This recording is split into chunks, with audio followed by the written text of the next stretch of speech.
Welcome back to the Red Dice Diaries, and in this video I'm going to be reviewing the Pirate's Guide to Freeport, and this is by Patrick O'Duffy, Chris Pramas and Robert J. Swale, and it's a piratical fantasy campaign source book that's approximately 250 pages long. The book is hardcover with a beautiful Wayne Reynolds piece of art on the cover, which you can see there, showing the crew of a ship mounting a defence against an orc boarding action. The majority of the interior is black and white, although chapter 2 of the book is rendered in full colour. The book has a 2-column layout, and the interior covers contain 3 colour maps, one of Freeport, one of the Serpent's Teeth, the island chain in which it is built, and the other of the main continent of the world. I'm generally a big fan of fantasy with a pirate spin and have a number of RPG supplements based on that subject, so an entire campaign setting built around that idea seemed almost too good to pass up. The Pirate's Guide to Freeport doesn't really feature any mechanics. The setting is designed, according to the book, as a system neutral setting, and it's fairly generic so that it can be dropped into an existing game world with the minimum of fuss. Numerous companion books for this have been produced, each one providing stats and rules to run Freeport in a particular system. I'll be reviewing one of them, the Fate Freeport Companion, in my next video. So, on to the contents of the book. It begins with an introduction which discusses the origins of the Freeport setting as a series of adventures released for the D20 system, the first being published in 2000.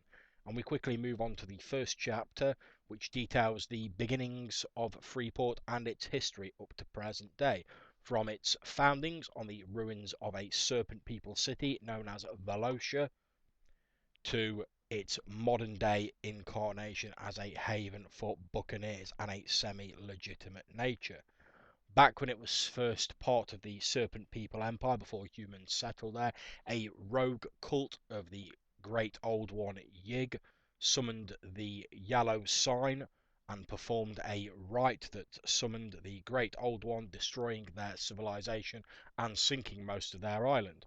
Freeport arose on one of the resultant islands, known collectively as the Serpent's Teeth, first as a haven for corsairs and brigands, before later, in response to the threat from the organised navies of the continent, becoming a semi-legitimate nation under the rule of First Sea Lord Drac.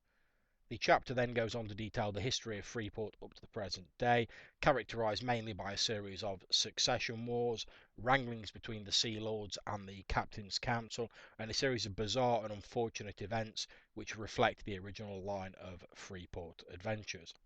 This chapter is well written and clearly laid out. The history of the setting is rich and detailed, although there do appear to be some events that have occurred entirely randomly and seemingly only to justify an adventure rather than with any thought given to how the history meshes together and unfolds. There's nothing particularly innovative or unusual in this chapter, and it uses several well-known tropes from fantasy, such as the serpent people, elements of the Cthulhu mythos, etc. None of this will be new to most people. However, the authors do a very good job of melding it all together into a single coherent history. Chapters 2 to 13 all detail the city and various districts of it in a lot more detail. My personal favourite is Chapter 2, the only chapter in full colour, which is a brief gazette sort of a chapter highlighting elements of the system, and it could happily be given as a handout to player characters engaging in a Freeport campaign. As far as I'm concerned, everything you need to run a Freeport game is pretty much covered in Chapter 2, although obviously it's in a sort of brief, summarised format. Chapters 3 to 13, the authors zoom in on particular districts and areas of the city, providing a lot more detail. Now, as a very wise choice, given that Chapter 2 pretty much covers everything on a general scale, the authors have chosen to focus very much on key figures and interesting NPCs and places that can be found throughout the city. And there are also great little box outs titled Legends of Freeport that give you small tidbits of Freeport legend and tall tales, all of which are a potential goldmine for plot hooks and very interesting. There are also a number of clearly drawn and detailed maps in this section that are keyed to the locations described. Of particular interest to me was Chapter 5, covering the Blood Salt area, a sort of orc and goblin ghetto formed in an area devastated by the disaster known as the Green Fire and subsequently polluted by alchemical and wizardly works. It's populated mainly by greenskins forced to the margin of Freeport society by the other races, and it's a violent and diseased place polluted by the various wizardly works and incantations that have gone on there and policed violently by brutal hobgoblin enforcers. Now, this is a very interesting area as a sort of pocket of evil and chaos amongst the rest of the setting, and I think could really be used for a lot of potential adventures there.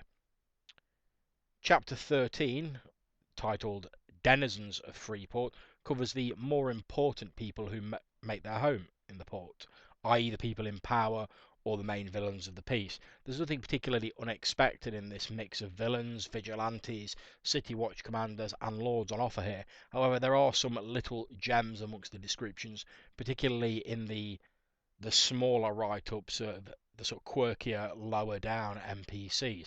For instance, Kirga Stonefoot, a dwarven linguist with a pair of magical boots that allow her to travel extraordinarily quickly, who makes a living running her own rickshaw business, taking people on tours around the city and to their destinations.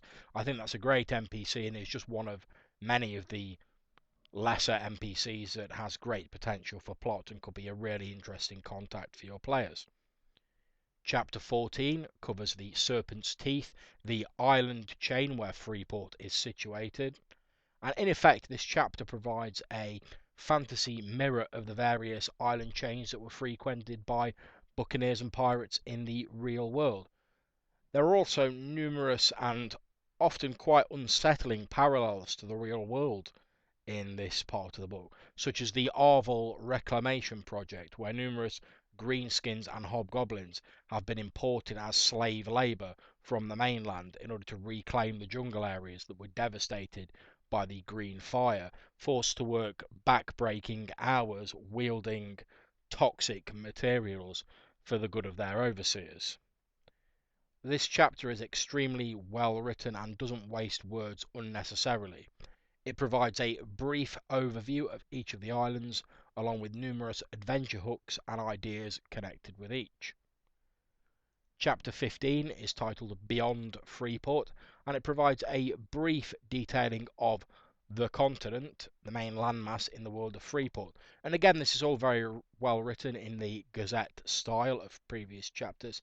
However, including details on the continent does seem to fly a bit in the face of the idea that Freeport can be dropped into pretty much any setting, in my opinion. After all, dropping a small isolated island chain into an existing setting is fairly easy, whereas plonking down a whole continent, not so much.